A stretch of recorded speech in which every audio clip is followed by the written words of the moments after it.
Mr. President? Yeah.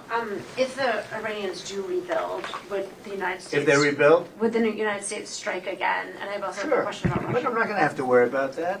It's gone for years. Very tough to rebuild because the whole thing is collapsed. In other words, inside, it's all collapsed.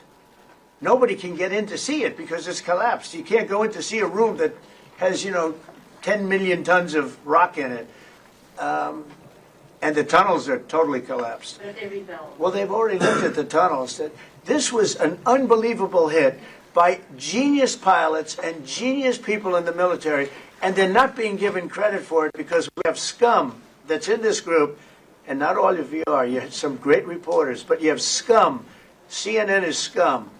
MSDNC is scum. The New York Times is scum. They're bad people. They're sick. And what they've done is they're trying to make this unbelievable victory into something less. Now, even they admit that it was hit very hard, okay? But it wasn't hit hard. It was hit brutally, and it knocked it out.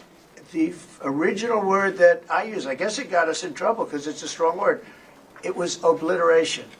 And you'll see that. And it's going to come out. Israel is doing a report on it now, I understand. And I was told that they said it was total obliteration. They have guys that go in there after the hit, and they say it was total obliteration. And I don't want it for me. I want it for the pilots. I want it for the military. They did such a good job. If you were in the Situation Room with me, with the generals and all of the people that did such a good job, and then they get demeaned by these idiots at CNN who can't get ratings, the place is dying, nobody wants to even waste their time going on their shows. So they form with the New York Times, who's dying also. Without Trump, you wouldn't have a New York Times.